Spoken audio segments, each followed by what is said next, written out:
Bon vendredi à tous! J'espère que vous allez bien. On va laisser le temps aux gens de se joindre à nous puisque, comme d'habitude, pour les Story Punk, et oui, vous allez entendre une autre Story Punk. Et pour cette Story Punk, dans le fond, on va le faire sur The Alley Cats, mais on va laisser le temps aux gens de se joindre à nous. Donc, on va plonger dans quelques instants dans l'histoire de cette formation californienne The Alley Cats qui a laissé une marque quand même importante au niveau de la scène californienne. Vous allez le voir durant l'histoire, mais comme vous le savez, ceux qui écoutent les capsules de Story Punk, on présente toujours une bière.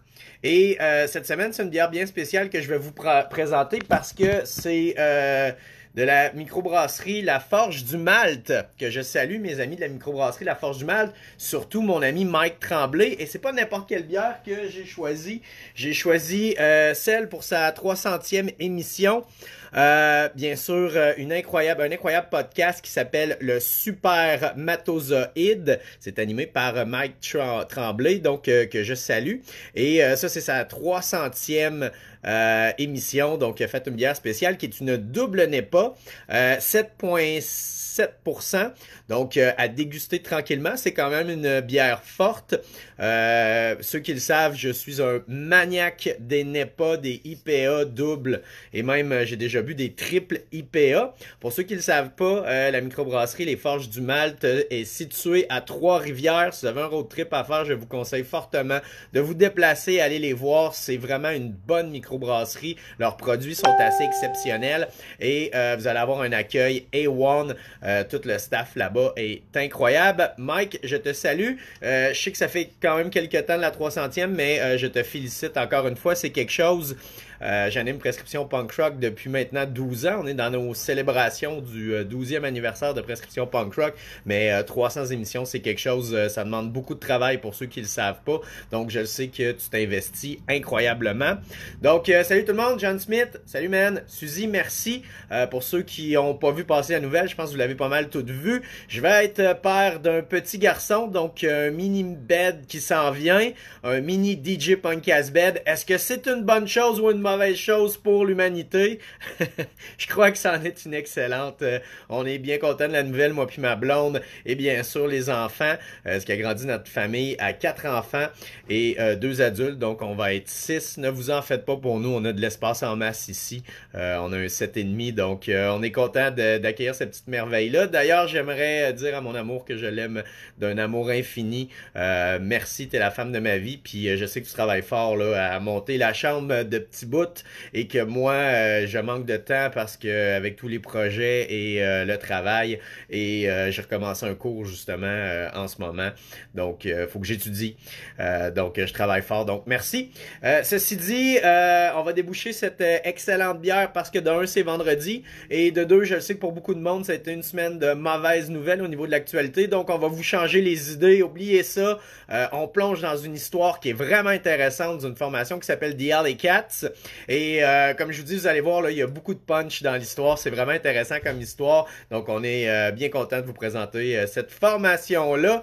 Donc, ni plus ni moins. Ah, quel bruit fantastique le vendredi. Ça sent vraiment bon. On voit tout de suite la qualité du produit par l'odeur. Donc, on y va avec cette 300e émission, 300e bière. Non. Bien sûr, le Super Matozoïde, allez écouter son podcast à Mike Tremblay, c'est vraiment bon, sérieusement, ce qu'il fait. Je te félicite. Donc, santé, je vais la laisser décanter un peu parce que je l'ai mal versé en vous parlant. J'ai fait ça. The Alley Cats, êtes-vous prêts, ladies and gentlemen? Merci tout le monde qui nous écoute. Ceux qui écoutent sur Facebook Live, qui vont réécouter bien sûr la rediffusion de cette capsule Story Punk. Et ceux qui vont aller sur bien sûr la chaîne YouTube de Prescription Punk Rock. On vous invite à vous abonner en grand nombre. C'est pas très long si vous n'avez pas de compte YouTube. C'est vraiment un must pour nous autres de vous avoir parce que vous allez en temps réel recevoir des notifications sur les entrevues exclusives. Là, c'est sûr que c'est plus difficile, mais en temps normal, normal, on se déplace faire des entrevues en personne avec les groupes, c'est filmé, et bien sûr aussi là, lors des spectacles, on vous montre des extraits, donc plein d'exclusivités, et bien sûr les entrevues que je réalise à prescription Punk Rock. Allez voir ça, on vient d'en mettre une série sur le label Health for Breakfast, je parle des entrevues avec 82, The Matchups, Pogo Car Crash Control, et essayez de dire ce nom de band-là souvent, Pogo Car Crash Control. Ça vient, mais on s'en fâche facilement. Donc, ni plus ni moins, plongeons dans cette histoire incroyable de The Alley Cats. The Alley Cats, à ne pas confondre avec les Doo-Wops Alley Cats. Il y a eu peut-être trop de chats dans Ruelle dans les années 80, finalement. Il y a des formations dont on a peu entendu parler à la suite de leur séparation et The Alley Cats en fait malheureusement partie. Ils ont laissé un impact qui est indéniable sur la scène californienne où ils ont sévi.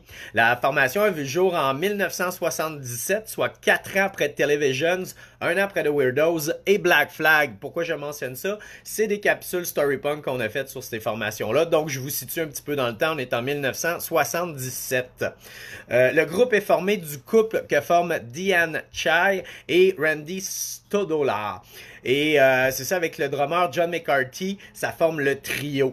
Donc, je vais vous présenter à quoi ça ressemblait au début, en 1977. Donc, on peut voir ici là, un Flyers. Mais si vous voulez une photo là, plus précise, voici The Alley Cats, un trio. Et c'est ça, c'est une époque où il n'y avait pas tant de groupes féminins avec une front féminine justement à l'avant. Donc le groupe a une grosse impact justement sur l'influence pour des filles et femmes de rejoindre la scène punk. Je vous rappelle aussi que la scène punk avait une renommée d'être très dangereuse. Donc on retrouvait moins de filles au début justement dans la scène, mais ça a beaucoup changé avec le temps et on en est bien content. Randy mentionne en entrevue avoir découvert le groupe très jeune, soit en 1974, lorsque The Ramones débutait et que la scène britannique commençait à prendre de l'ampleur. The Ramones débutait un petit peu après 1974, mais ils ont laissé une empreinte qui est vraiment indéniable sur la première vague de punk. Stodola mentionne avoir rencontré Diane en lui offrant des cours de guitare. Et ils ont ajouté par la suite John, après avoir passé une publicité dans un journal local. Ils avaient loué une maison à l'époque. Ils ont commencé à pratiquer et ça à chaque jour. Ça, c'est quelque chose qui est très rare aujourd'hui. À l'époque, c'était un petit peu plus commun. Les groupes achetaient une maison à gang, souvent aidés par leurs parents ou leur famille. Et ça devenait comme une communauté. Et ils faisaient des parties là, des petits shows avec leurs chums. Et ils jouaient à chaque jour, pratiquaient à chaque jour. C'est ce qui développait la force au niveau des bands, puisque plus rapidement, ils devenaient des machines de guerre très bien huilées. Comme tout tournait autour de The Clash, Sex Pistols et The Ramones, ils ont décidé d'aller dans une direction différente au niveau de leur son. À cette époque, ils offrent un son qui est unique et rapide, ce qui fait d'eux un groupe de punk. Le groupe commence rapidement à offrir des concerts et ce sans avoir de simple ou d'album. Ils sont dès leur début signés sur la maison de disques Danger House Records et ils sortent un premier simple intitulé Nothing's Mean Nothing Anymore, dans lequel on retrouve la pièce sur la face B, Give Me a Little Pain. Ça, c'est arrivé le 30 mars 1978. Le simple connaît un humble succès auprès de la scène punk de LA. Par ailleurs, il démontre que les membres du groupe sont de bons musiciens. Les deux pièces sont enregistrées de façon professionnelle comparativement à plusieurs enregistrements punk de l'époque où le son laisse carrément désirer. C'est en 1979 que le groupe va faire paraître une pièce sur la compilation Yes LA intitulée Too Much Junk. La compilation est rapidement devenue une relique dans la scène punk. C'est Frontier Records, la même maison de disques qui a fait paraître le catalogue de The Weirdos, qui va acheter les droits et rééditer pour la première fois en 2013, soit 34 ans plus tard, pour commémorer la 100e sortie de la maison de disques. Donc, ils vont faire un reissue dans le fond de l'album, puisqu'il était très difficile à trouver. Et comme je l'avais compté dans le story de The Weirdos, à leur début, avaient aucun enregistrement qui se retrouvait. Donc, c'est des années après que le label ressorti dans le fond les enregistrements de Weirdos et qu'on les découvrait sur album puisque les gens les avaient découverts en spectacle. On est le 17 mars 1979. Le groupe était cédulé pour monter sur la scène du Elks Lodge à Los Angeles pour un spectacle bénéfice organisé par Brendan Mullen afin d'ouvrir sa propre salle de spectacle punk à Hollywood, soit The Mask. Ça, c'est quelque chose, cette histoire-là. La police n'était pas invitée, mais ils ont fait une descente mythique qui mène par la suite à une célèbre émeute d'une violence inouïe dont on parle encore aujourd'hui. De plus, le club offrait la location d'une salle pour des mariages et un mariage se déroulait lors de cette émeute. Plus de 600 amateurs de punk s'étaient rassemblés pour un spectacle qui promettait de passer à l'histoire. Malheureusement, il va passer à l'histoire, mais pour des raisons très différentes que ceux qui pensaient. Le tout aurait commencé après que les deux premiers groupes ont réussi à terminer leur spectacle, c'est-à-dire The Wipers et Zeros. Pour ceux qui connaissent pas The Wipers et Zeros, c'est deux autres belles formations justement de cette époque-là. Je vous les conseille fortement. Vous pouvez les retrouver sur YouTube ou si vous êtes abonné là, via Spotify et iTunes Music. Je crois qu'il y a quelques albums qui se retrouvent d'eux autres. C'était des formations justement qui, comme un peu The Alley Cats, n'ont pas réussi à passer autant l'histoire qu'ils mériteraient. Donc, ça vaut la peine si vous êtes assoiffé de découvrir du vieux punk qui sonne très bien. Zeros, c'est vraiment un bon band, sérieusement. Donc, on est durant le spectacle. Les deux groupes performent, tout se passe bien. Personne n'a aucune idée dans la salle de ce qui s'en vient en arrière. Il y a une grosse émeute qui se prépare. La police prépare un coup. Donc, il n'y a pas de tension, il n'y a pas rien puisque personne n'est au courant de rien. Mais ce qui va se passer par après va dégénérer de façon violente. Donc, l'annonce que la police arrêtait le spectacle n'a pas tardé à arriver durant la performance des Go-Go's.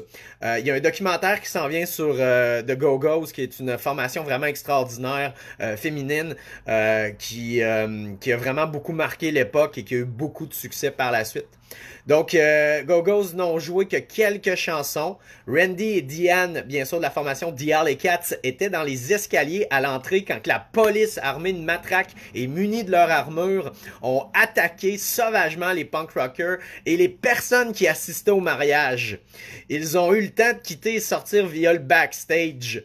Dans le fond, Randy et Diane ont réussi à se sauver par la porte d'en arrière, mais les invités du mariage en costa-cravate se sont fait battre par la police, les punk rockers, à coups de matraque. Plusieurs blessés ont été rapportés et plusieurs punks portent encore les traces laissées par le carnage que les policiers ont fait. Il y a même un punk qui comptait qu'il avait réussi à se sauver dehors, mais là, il fallait qu'il passe toute la barricade de policiers armés qui battaient sauvagement le monde qui sortait du spectacle. Et il a réussi à courir jusque dans un buisson où des policiers ont passé proche et ont commencé à varger partout dans les buissons. Fait qu'il a mis ses mains comme pour se protéger, caché dans le buisson, puis ils ont cassé un doigt. Encore aujourd'hui, il y a des séquelles, là, justement, ce doigt-là qui dit qu'il sent plus rien dans le fond, là. Donc, c'était d'une violence inouïe. Il y a eu plusieurs rumeurs sur ce spectacle-là et cet incident-là.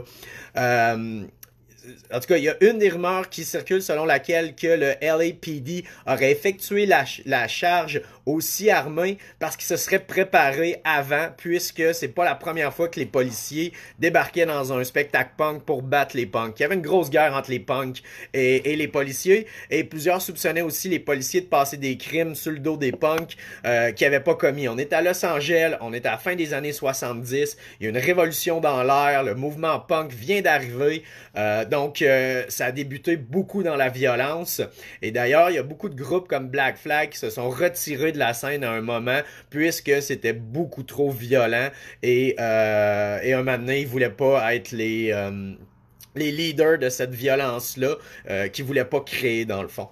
Donc, il faut mettre les choses dans le contexte que les gens qui ont été attaqués sauvagement, c'est des gamins, c'est des adolescents là, qui vont voir ce show-là. Donc, les policiers ont eu aucune pitié pour des ados. Certains parlent, les rumeurs, là, il y a eu plusieurs rumeurs, dont une qui dirait qu'un vendeur de drogue aurait insulté un agent infiltré au spectacle. D'autres disent qu'il y aurait une interaction entre un barman et un patron de la salle, mais tout cela aurait dû mener à une simple arrestation. Une autre histoire qui circule serait qu'un punk aurait tiré une bouteille en vitre à l'extérieur, ce qui aurait mobilisé plus d'une centaine de policiers. Le doute plane toujours sur les raisons qui ont mené la police à agir de la sorte. L'événement a été surnommé le massacre des punks. Il s'annonce que la section du LAPD, soit la Rempart Division, était connue à l'époque comme étant une des sections les plus violentes du LAPD. Ils n'en étaient pas à leur premier assaut contre les punks et ils étaient très organisés selon les personnes qui étaient présentes lors de l'événement, ce qui sous-entend qu'ils étaient préparés depuis longtemps à faire un riot dans la salle de spectacle, ce qui enlève un peu la théorie de quelqu'un a lancé une bouteille, quelqu'un a fait une plainte, la police débarque, pour qu'il y ait une centaine de policiers préparés justement pour un riot, c'est que ils étaient sûrement préparés d'avance et voulaient donner un message clair aux punk rockers. Mais tout ça, ça démontre la violence qui régnait entre la police et les punks de LA. Dites-vous, tu sais, aujourd'hui, on comprend pas vraiment ce contexte-là. Beaucoup vont dire, ouais, mais pourquoi que s'il y a eu de la violence parce qu'il y a des groupes qui l'ont attisé. Mais tout ça est généré au fil du temps. Et il y a toujours beaucoup de situations qui font que ça l'augmente au niveau du niveau de violence. Faut se mettre en contexte culturel, contexte politique. Donc, tu sais, il y a un paquet de facteurs qui viennent, dans le fond, jouer sur les raisons pourquoi c'était aussi violent à Los Angeles et pourquoi le mouvement punk a été autant dénoncé justement par les autorités. Black Flag l'a souvent mentionné, les policiers de LA à cette époque avaient le mouvement punk dans la mire et ils ne comptaient pas leur offrir des fleurs. Par la suite, le LAPD n'a jamais offert d'excuses ou de commentaires sur l'affaire. Le mystère plane toujours pour tous ceux qui étaient présents à ce spectacle-là. D'ailleurs, j'ai lu beaucoup de commentaires de gens qui étaient là. Puis un moment vraiment cocasse, c'est... il y en a un qui raconte, ouais, je pense qu'il y avait un mariage, man, qui se passait parce que j'étais aux toilettes, puis il y avait comme un gars en costard-cravate, puis quand il est sorti des toilettes, il s'est fait battre. Puis il y a quelqu'un qui a répondu, qui dit, c'est moi qui se mariais.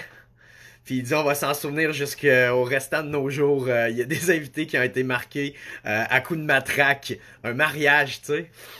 C'est en 1981 que The Alley Cats va faire paraître leur premier opus intitulé Nightmare City via la même maison de disques que le premier simple. Sur cet album, on retrouve une formule qui combine le rock and roll au rockabilly avec une attitude très punk. Il y a une bonne dynamique au sein du trio et le groupe semble avoir le vent dans les voiles puisqu'ils attirent l'attention des étiquettes de disques commerciales. Il reste qu'avec le temps, cet album est devenu un petit bijou et qui a su capturer l'ambiance punk de l'époque. Le punk a incorporé beaucoup de styles au fil des années, mais je crois que The Alley Cats y a participé grandement à cette époque-là. C'est le fun parce que le punk a tout le temps eu une ouverture musicale sur d'autres styles.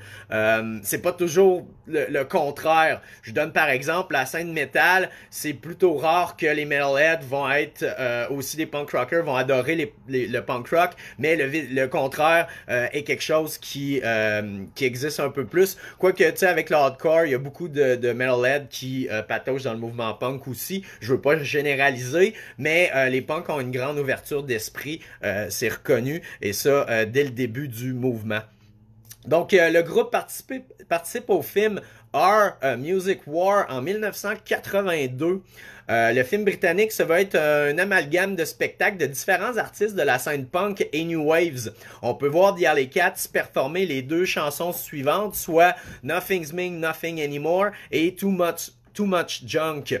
La chanson Black Hair Girl se retrouve sur la trame sonore du film. Cette apparition leur offre beaucoup de visibilité et cela amène le groupe à avoir un contrat de disque. From the Planet Earth, le deuxième album de la formation et le premier et le seul album du groupe sur une maison de disques commerciale. Malheureusement, le groupe est loin d'avoir le succès espéré et la réception est mitigée. Donc, le fameux débat des sell-out, The Alley Cats ont été signés sur un major label, mais ça n'a pas eu ça a pas tant affecté justement leur relation avec le mouvement purist punk, c'est-à-dire les punks qui vont dénoncer un petit peu là, les groupes qui vendent leur âme à des maisons de disques des plus commerciales si on veut, et qui vont tenter de changer le son du groupe. Le groupe se sépare malheureusement en 1982, sûrement dû au manque de succès de l'album, et de plus la musique à cette époque évoluait rapidement. Donc, le groupe est séparé en 1982 après 4 ans d'activité, mais ils ont laissé une marque indéniable au niveau de la scène. Ils ont participé à un spectacle qui est mythique, qui a mené à une émeute légendaire. Et sur ce, je vais prendre une gorgée de ce nectar pour ceux qui se joignent à nous.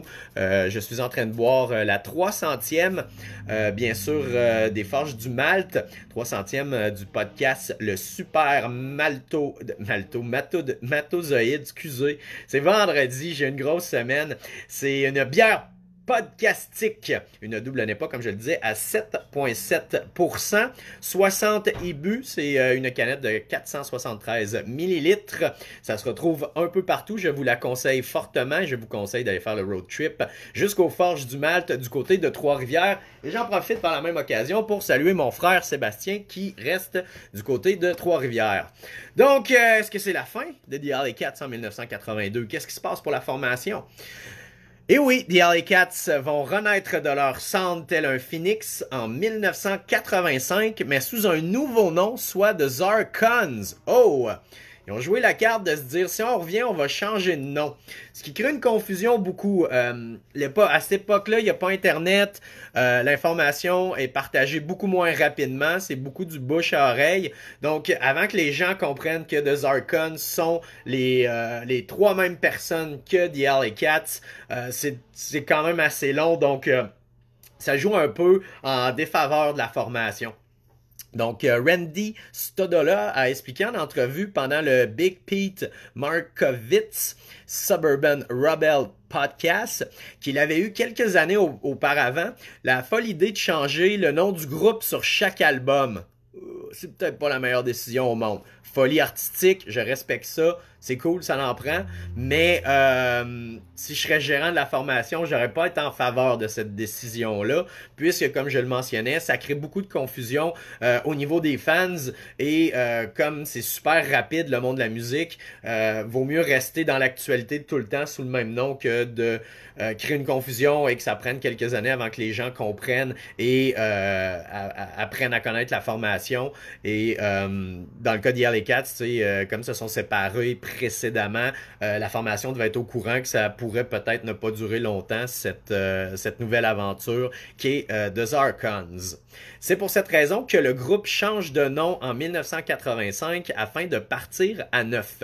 Le groupe sort un premier album sous ce nom intitulé Riders in the Long Black Parade. Ce sera le dernier album avec le drummer John McCarthy, puisqu'il sera remplacé par Terry Cooley. Sur le deuxième album qui se nomme Between the ID and the Reality Falls the Shadows. Et il sera le dernier album de la formation de Zarkons. Un membre supplémentaire est ajouté à la formation. Donc, The Zarkons va se séparer définitivement en 1988. Randy Stodola avoue avoir sombré par la suite dans une profonde dépression et n'a pas joué de musique pendant plusieurs années. Donc, on voit que pour lui, ça a été un gros échec de ne pas réussir à maintenir la formation de The Zarkons par la suite de l'échec commercial de The Alley Cats. Puis souvent, pour mettre en contexte aussi, un échec commercial, c'est un échec, c'est-à-dire que les chiffres n'ont pas atteint ce que le label en arrière, ce que le major label pensait. Donc, souvent, c'est là, s'ils ont un contrat, ils vont dépêcher le groupe à finir le contrat pour les laisser tomber, puisque ça répond pas, justement, il n'y a pas autant d'argent qui rentre dans les coffres que ce qu'il y avait prévu. Donc, c'est beaucoup de pression pour un groupe, et malheureusement, je pense que la pression a eu raison nom de The Alley Cats et Zarkons n'a pas réussi à reprendre justement ce que The Alley Cats avait fini par la suite. Comme c'était un nouveau départ et recommençait à neuf, j'imagine que les conflits à l'interne ont recommencé et il faut pas oublier que Diane et Randy sont un couple. Donc c'est ça, fast forward de 1988 à 2017, Randy Stodola est sauvagement agressé par un inconnu et de façon totalement gratuite. Il aurait eu de sérieuses blessures. Heureusement, il s'est remis sur pied depuis l'incident. De son côté, Diane Stodola, qui s'est séparée de Randy, se marie avec le gérant de The Alley Cats, soit Marshall Burl. Ça a dû faire mal aussi à Randy, qui avait des problèmes de dépression à cette époque-là. Sa femme le quitte pour le gérant de The Alley Cats, situation que je ne souhaite à personne. C'est assez difficile à gérer.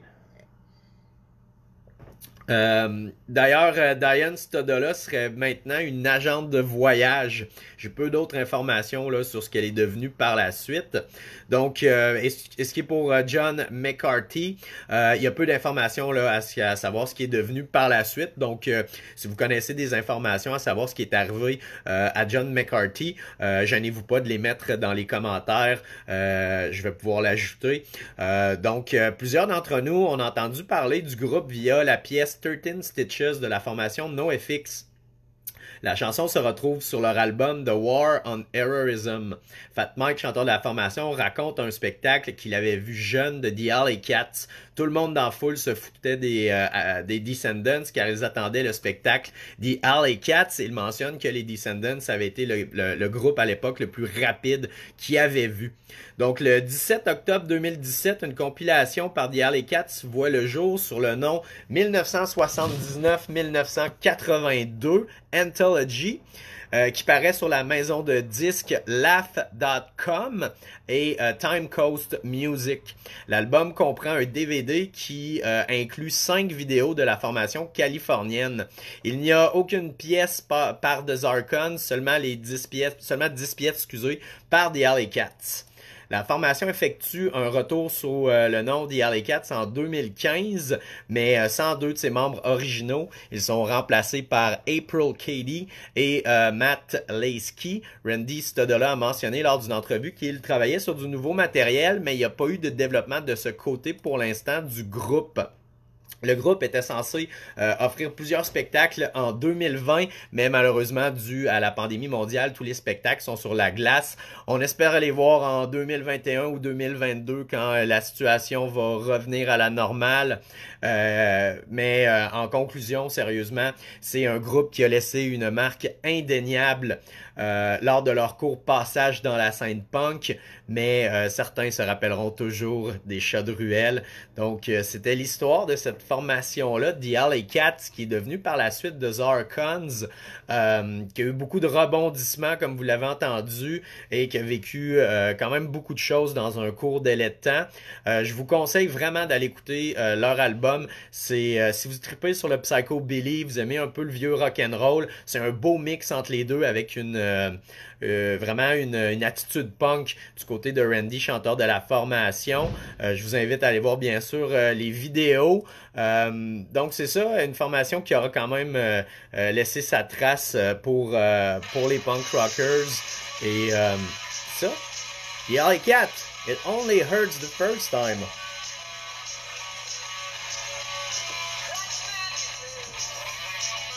C'est cool, sérieusement, parce que le mouvement punk a une ouverture d'esprit, mais a été contestataire sur des choses qui n'ont pas sa place, comme le racisme, le sexisme, et plein d'autres choses, là. Mais ici, on parle beaucoup de sexisme, puisque c'est pas facile à cette époque-là pour les filles de réussir à avoir une carrière dans ce milieu-là, mais je leur lève le chapeau. Sérieusement, elle était vraiment incroyable, puis ça prenait beaucoup d'attitude et de couilles, sans blaguer. Mais sérieusement, ils l'ont fait avec brio. Puis je leur lève mon verre, sérieusement, félicitations The Alley Cats. C'est ce qui termine bien sûr notre Story Punk. Je vous remercie sérieusement de votre temps. C'est vraiment apprécié sérieusement de vous voir. Laissez des commentaires sur comment vous trouvez ça. Je vous le rappelle, Story Punk sont avant tout des lives Facebook. je vous avouerai que la façon que je fonctionne, c'est que ça me prend à peu près quelques semaines à rassembler toute l'information qui existe sur une formation. J'écoute toutes les entrevues, s'il y a un livre, s'il y a des DVD, j'écoute tous les spectacles, j'écoute toute leur discographie et par la suite, je commence là, à écrire justement leur histoire. Une fois que j'ai terminé, que je me suis corrigé, je les publie et par la suite, quelques temps après, je fais un Facebook Live spontané. J'avertis souvent pas les gens. Donc, on fait ça spontané, ça me donne un challenge et je vous raconte l'histoire du groupe. Donc, il n'y a pas de montage, il n'y a pas de coupure, il n'y a pas... je fais pas ça pour bien me faire paraître qu'il y a des erreurs, je m'en farge. Des fois, je nomme tout croche le nom de la personne qui est dans le groupe à quelques reprises et je m'en excuse. Mais je trouve ça plus naturel. Je trouve ça plus punk, man. C'est spontané puis c'est de même que le punk doit être. C'est très DIY. Donc, je vous remercie. C'est sûr que vos commentaires sont vraiment, bien sûr, notre paye de faire ça. Donc, c'est ça. Merci d'écouter, merci d'être là. Écoutez, c'est passé beaucoup de choses pour Prescription Punk Rock. Si vous voulez un recap, dans les dernières semaines, on a passé 3 semaines à célébrer les 12 ans de Prescription Punk Rock. Juste avant, il y avait eu le radioton de CKRL 89.1. D'ailleurs, merci d'avoir donné généreusement. On a atteint notre objectif. Je me rappelle plus exactement du chiffre, mais on a atteint un objectif. Donc, merci à vous autres. Merci d'écouter Prescription Punk Rock et bien sûr les autres émissions de CKRL. D'ailleurs, je salue tous les animateurs, toute l'équipe de cette grande famille qui est CKRL 89.1. Merci de me permettre d'animer Prescription Punk Rock depuis 12 ans. C'est une méchante ride, c'est beaucoup de souvenirs, c'est beaucoup de choses que j'ai oubliées aussi. Mais sans vous autres, les groupes qui sont venus à l'émission, qui me donnaient de votre temps, ça serait pas possible. J'aurais jamais pensé me rendre à la moitié de ce que j'ai fait. Donc, merci à vous autres, merci tout le monde. Et encore une fois, on vous invite à vous abonner à la chaîne de Prescription Punk Rock où vous trouverez les capsules Story Punk. On en a fait sur Fear, The Damned, Black Flag, The Weirdos, Televisions, formation post-punk. Et là, on vient de le faire sur The Alley Cat et The Zarkons. Donc, un gros merci. Et je vous souhaite un excellent vendredi. Et sur ce, gorgez, camarades, ça peut être d'un liquide non alcoolisé ou d'une bonne bière, mais soyez sûrs de boire local, supportez vos groupes locaux. Donnez-vous pour défi dans les prochains jours de découvrir une formation d'ici. C'est pas nécessairement obligé d'être de Québec, mais du Québec. Encouragez votre scène, bien sûr, québécoise et la scène canadienne, tant qu'à y être. Bonne soirée, guys. Hell yeah! Il fallait en mettre un à quelque part, hein? Bonne soirée.